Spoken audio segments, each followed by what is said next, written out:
Dalam sejarah, ada begitu banyak peristiwa besar yang menentukan arah perkembangan sejarah Indonesia, seperti kisah kemerdekaan Indonesia, KMB, hingga Krismon 98. Walau begitu, sepertinya yang paling berkesan dan misterius bagi sebagian besar masyarakat kita adalah peristiwa G30S yang melibatkan banyak tokoh ternama Indonesia. Begitu berkesannya kejadian ini, sampai-sampai ada begitu banyak versi dalang utama dari kejadian ini. Seperti ada istilah G30S PKI, yang kasarnya menyebut PKI sebagai dalang utamanya. Tapi mengapa G30S bisa terjadi di Indonesia? Apa sih latar belakangnya? Dan apakah kejadian seperti ini hanya terjadi di Indonesia? Ataukah sebenarnya sudah pernah terjadi di tempat lain pada masa tersebut?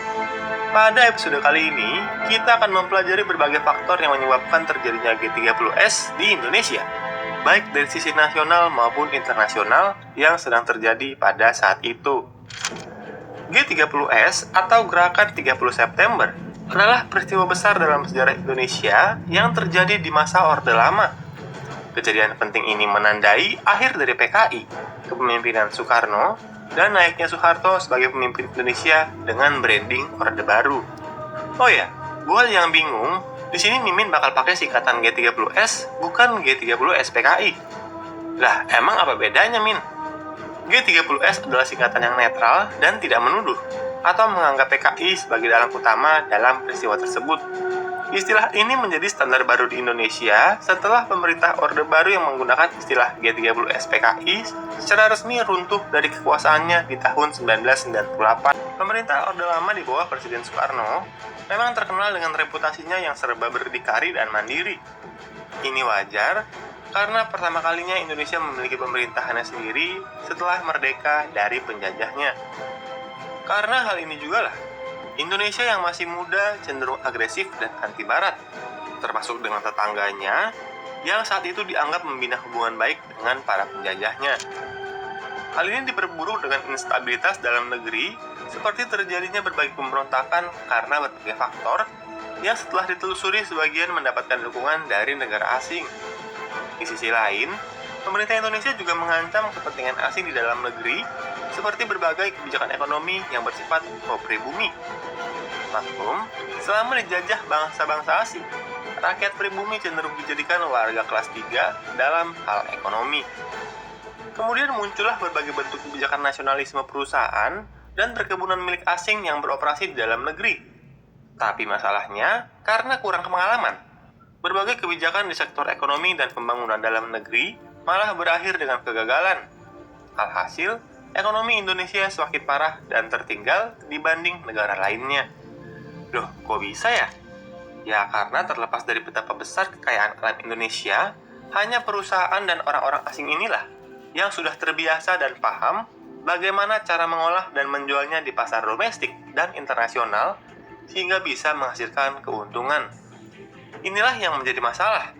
Butuh proses dengan waktu yang tidak sebentar untuk bisa mentransfer pengetahuan tersebut sampai para staf lokal memahami betul cara mengelola usaha tersebut. Masih ingat nasib militer Vietnam Selatan yang seringkali dianggap sebagai militer terhebat ketiga di dunia, tapi begitu ditinggal oleh sekutunya Amerika Serikat, langsung keok melawan Vietnam Utara. Inilah pentingnya proses transfer of technology, bukan cuma alat-alatnya aja yang ditransfer, tapi pengetahuannya jangan sampai dilupakan. Alhasil, karena terburu-buru, bukannya memperoleh keuntungan lewat berbagai kebijakannya, ekonomi nasional malah makin boncos, sehingga mengalami inflasi tertinggi dalam sejarah, yaitu mencapai 650%, yang seperti kata Profesor Mahfud MD, semakin menyengsarakan rakyat. Sebagai akibat dari inflasi, banyak rakyat Indonesia sehari-hari hanya makan bonggol pisang, umbi-umbian, gaplek, dan bahan makanan yang gak layak dikonsumsi. Bahkan mereka memakai kain dari sarung sebagai pakaian mereka. Ekonomi Indonesia yang waktu itu sangat rendah mengakibatkan dukungan rakyat kepada Soekarno dan PKI meluntur. Mereka nggak sepenuhnya menyetujui kebijakan ganyang Malaysia yang dianggap semakin memperparah kondisi dalam negeri.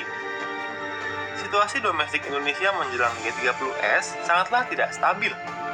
Apabila dilihat dari sejarahnya, tanpa terjadinya G30S pun, sangat mungkin terjadi kejadian serupa yang dampaknya lebih parah lagi.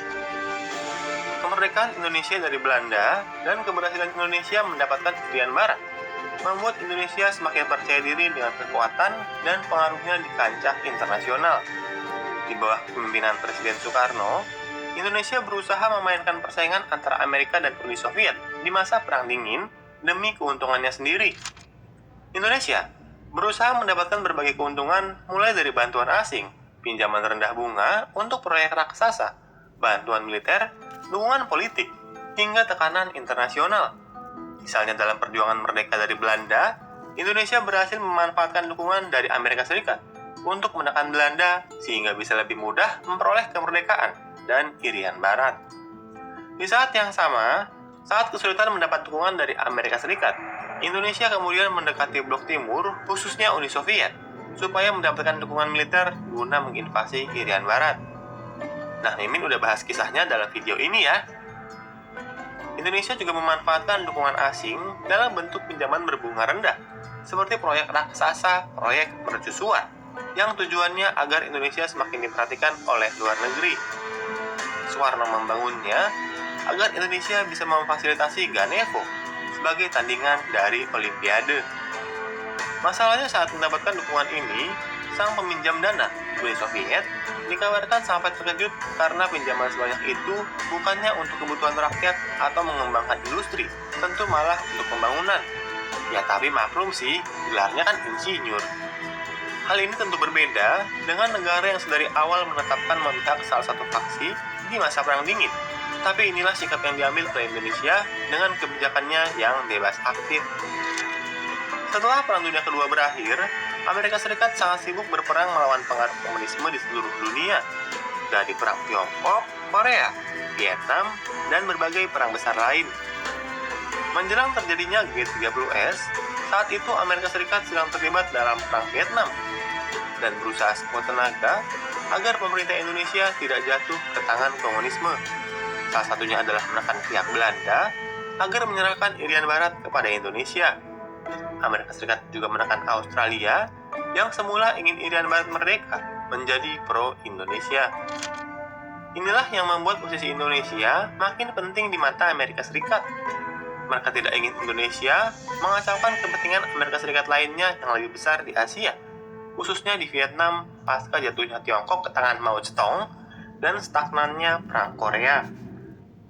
Menjelang operasi Trikora, Indonesia yang sudah menerima banyak alutsista dari Blok Timur tidak jadi menggunakannya karena tercapainya persetujuan New York di tanggal 15 Agustus 1962. Masalahnya kurang dari 1 tahun kemudian, militer Indonesia kembali disibukkan dengan Dwikora, di mana 20 Januari 1963, Menlu Subandrio mengumumkan Indonesia bermusuhan terhadap Malaysia. 12 April, sukarelawan Indonesia sudah mulai memasuki Sarawak dan Sabah untuk menyebar propaganda, melaksanakan penyerangan, dan sabotase. Konfrontasi Indonesia-Malaysia adalah salah satu alasan kedekatan Presiden Soekarno dengan PKI. Hal ini karena tidak seperti di Trikora, militer Indonesia terkesan berperang setengah hati di Kalimantan. Perintah Presiden Soekarno ke Angkatan Darat untuk ganyang Malaysia ditanggapi beragam oleh para jenderal pada saat itu. Misalnya Letjen Ahmad Yani tidak ingin melawan Federasi Malaysia yang dibantu Inggris, karena beranggapan bahwa tentara Indonesia saat itu tidak memadai untuk peperangan dengan skala tersebut. Sedangkan Kepala Staf TNI Angkatan Darat, Aha Nasution, setuju dengan usulan Soekarno karena khawatir isu Malaysia ini akan ditunggangi PKI untuk memperkuat posisinya di percaturan politik Indonesia. Posisi Angkatan Darat, faksi militer terbesar di politik Indonesia saat itu, memang serba salah. Karena di satu pihak mereka nggak yakin dapat mengalahkan Inggris, tapi di pihak lain mereka harus menghadapi Soekarno yang kemungkinan akan mengamuk jika tidak berperang. Akhirnya para petinggi Angkatan Darat memilih berperang setengah hati di Kalimantan. Hal ini juga dapat dilihat dari kegagalan operasi gerilya di Malaysia. Padahal tentara Indonesia sebenarnya sangat mahir dalam peperangan gerilya. Tidak heran, Komandan pasukan di Kalimantan Barat, Brigjen Suparjo, sampai mengeluh konfrontasi tidak dilakukan sepenuh hati. Bahkan ia menyebut bahwa operasi disabotase dari belakang. PKI adalah pendukung terbesar gerakan Ganyang Malaysia yang dianggap sebagai antek Inggris dan Nekolim.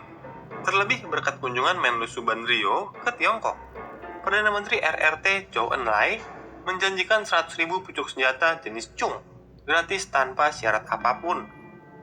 Di awal tahun 1965, atas saran PKI, Bung Karno mengutarakan ide untuk mendirikan Angkatan Kelima Independen dari ABRI. Hal ini jelas ditentang oleh petinggi Angkatan Darat yang tidak setuju. Di mata Soekarno, ide Angkatan Kelima adalah terobosan untuk menekan faksi Angkatan Darat yang dirasa berperang hanya setengah hati di Kalimantan. Alhasil, PKI pun semakin memperoleh angin segar. Posisi PKI semakin menguat, terlebih lagi dengan adanya poros Jakarta, Beijing, Moskow, Pyongyang, Phnom Penh yang disetujui oleh Presiden Soekarno. Soekarno mengetahui hal ini, namun ia mendiamkannya karena ingin meminjam kekuatan PKI untuk konfrontasi yang sedang berlangsung, sedangkan posisi Indonesia sedang melemah di lingkungan internasional sejak keluarnya Indonesia dari PBB. Di masa puncaknya, PKI memiliki sekitar 3 juta anggota, sedangkan jika dilihat dari organisasi yang berafiliasi seperti Lekra, Gerwani, dan lain-lain, keseluruhannya punya sekitar 20 juta anggota yang sangat mungkin di kemudian hari setelah Soekarno tiada menjadi penguasa di Indonesia. Semua permasalahan ini kemudian menimbulkan nuansa curiga-mencurigai antar militer dan PKI, termasuk berbagai faksi di dalamnya. Dan persaingan inilah yang semakin panas, dan nantinya akan meledak sebagai puncak di peristiwa G30S. Nah, menurutmu, apakah yang akan terjadi jika para jenderal yang diculik pada 30S berhasil diselamatkan? Apakah Bung Karno masih bisa berkuasa setelahnya? Yuk kita berdiskusi di kolom komentar.